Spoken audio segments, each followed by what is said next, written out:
What's up, guys? It's Dakota, and today we're going to be diving back into Modern, more specifically the deck that took down, it actually took down Grand Prix and the Magic Online Championship, I believe this past weekend, and it's Bogles. The whole premise of the Bogles deck, for people that don't know, you basically get eight total creatures that are 1-drop 1/1s that have hexproof. And then basically you load them up with a bunch of enchantments and then kill your opponent.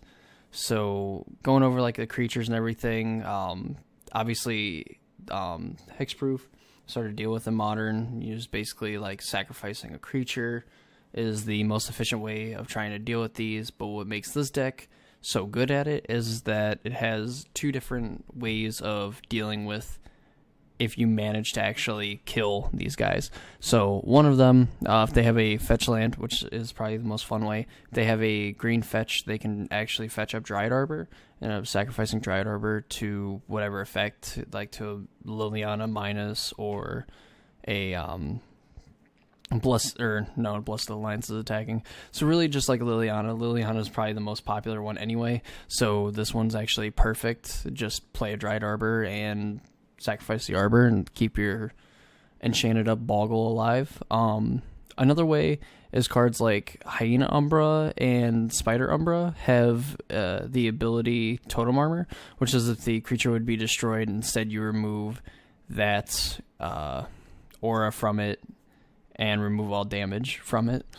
So kind of the way of just kind of like keeping one of your Boggles alive and then killing your opponent by the time they could either get a creature big enough to block it and kill it, or big enough, or you're so far ahead that by the time that they can start getting ahead, you've already found another Boggle, you found a way to start putting more enchantments and stuff on it. As far as like what enchantments it plays, Ethereal Armor is probably one of your better ones, that and Daybreak Coronet. This one gives them +1/+1 for each enchantment you control and first strike. The Griff Spoon to give it flying and +1/+0, give it that extra point of toughness, and it's a 1-mana enchantment. Hyena Umbra, same thing, gives it +1/+1 on first strike. The keyword Totem Armor right at the bottom of it makes it very good for the deck. Rancor, a recurable a recurable enchantment that you can just keep putting it on and gives your Boggle trample when you finally get it to a super high power and toughness. Spider Umbra, same thing, Totem Armor, and gives it reach. Daybreak, probably the most powerful one. You can only enchant a Boggle that already has an enchantment on it. Well, good thing we're playing this deck. And then it gives it +3/+3 Vigilance, First Strike, and Lifelink, all very powerful, even paired up with even like a Rancor. You know, that's a 5, gets +5/+3. It's a 6/4 with Vigilance, First Strike, Lifelink, and Trample on as early as turn 2 or turn 3. So very, very good. Spirit Mantle gives it protection from creatures and +1/+1. And Leyline of Sanctity in the main deck against basically the hand disruption decks, like Grixis Death Shadow and like Mardu Pyromancer and those kind of decks, just to stop them from you being on the draw and them taking your only Boggle, and then you sitting there just kind of spinning your wheels, hoping that you draw one in the next 4 or 5 cards before you end up dying. Heading back up to the top, one creature I didn't talk about, Core Spirit Dancer, that gets +2/+2 with each aura attached to it, and it lets you draw cards, and this is kind of the way that the deck tries to draw cards, and tries not to either flood out or just make sure it hits all of its enchantments, or even tries to hit lands. Maybe if you're only stuck on 2 lands, if you can get like 3 or 4, it seems like it's really good, because then you could just enchantment, and then hit your opponent for 1,000,000 damage with one Boggle, or even a Spirit Dancer. So that's important. And then 2 Path of Exiles, like basically a disruption, and everything deals with a creature that you can't handle, or maybe you need to just push through damage, so then you end up pathing their thing and then hitting them for however much damage. Horizon Canopy, just a way to end up drawing extra cards, turning your eventual lands into cards. Verdant Catacombs, Windswept Heaths, again, ways to fetch out your duels, like your Temple Garden. Well, really your Temple Garden, your Forest, and your 1 Plains, even though the Catacombs can only get the Temple Garden of the Forest. Can also fetch up Dryad Arbor, as I said earlier. Razor Ridge Thicket, just an untapped land that doesn't hurt you. And then the sideboard, there's more Path to Exile, more removal.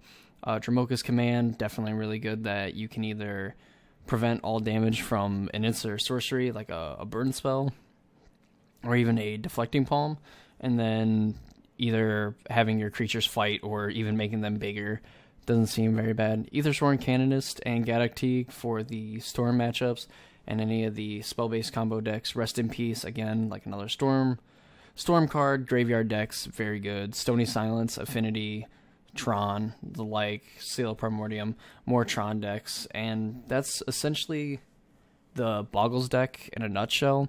So another thing I want to go over after kind of going over like each card, like potentially what it does, basically why is this deck so good?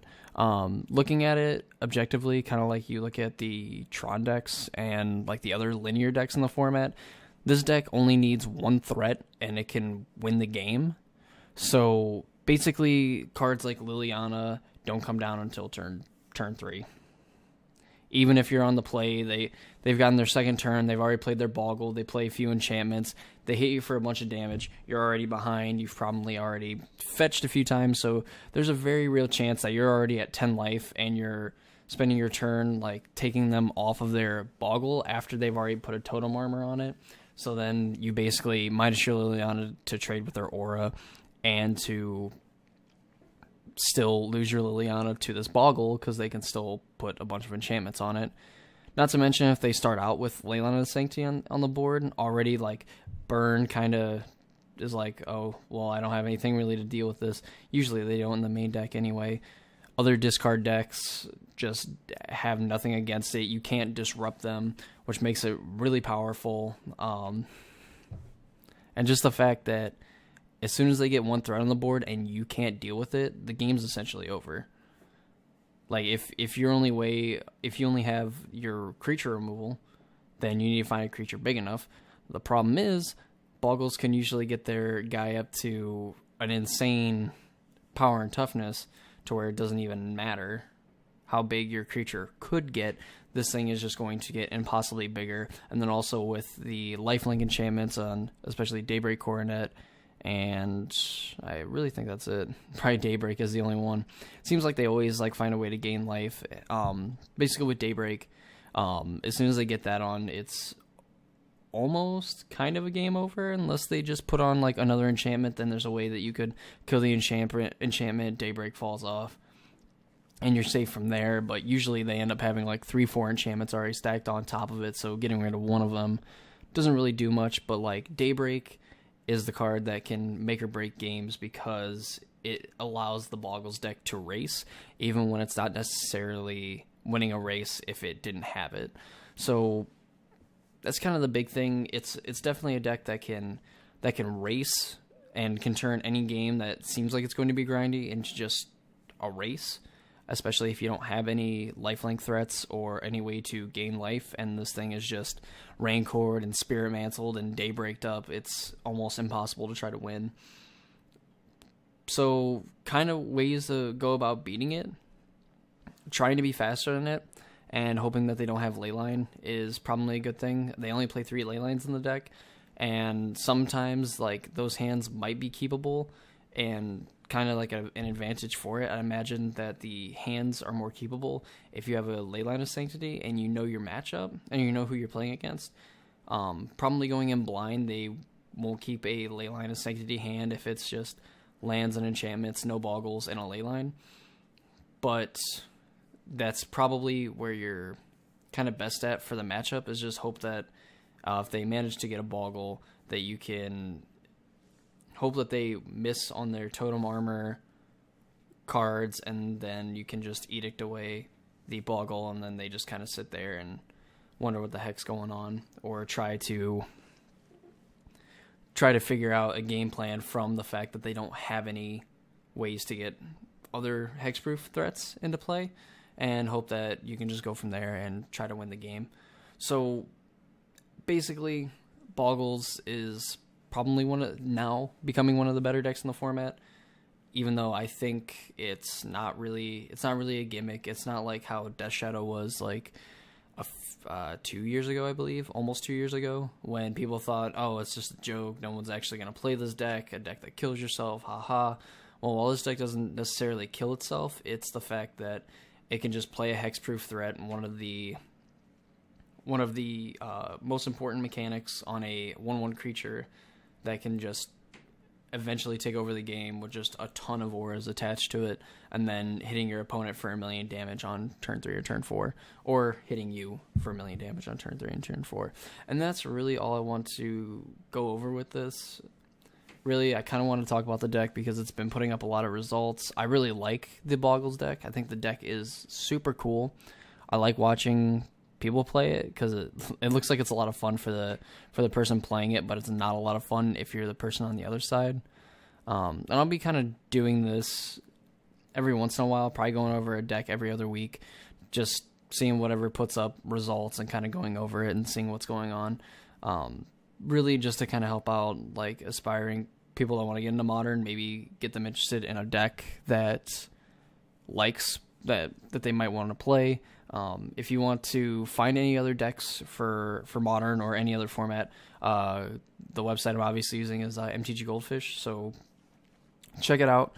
Go see what's going on, kind of get a rough idea of prices and stuff for decks and everything. And that's going to be it. We'll be going over probably more Modern stuff next week. I plan on having either Thursday or Friday be stuff where we talk about like Modern and whatever's going on in Magic, so keep an eye out for those videos and everything, and hopefully this is like a good small like quick guide for Bogles and how to potentially beat it, what access they're trying to fight on, and cards and stuff that you want to look out for. And this is the list from the 2018 Grand Prix, where it ended up actually beating Burn, I believe, in the final. So make sure to leave a like on the video, comment if there's a specific deck that you want me to talk about, or specific cards that you want me to go over, or if you have any questions on the format or even about the deck that we went over today. I will see you guys in the next video.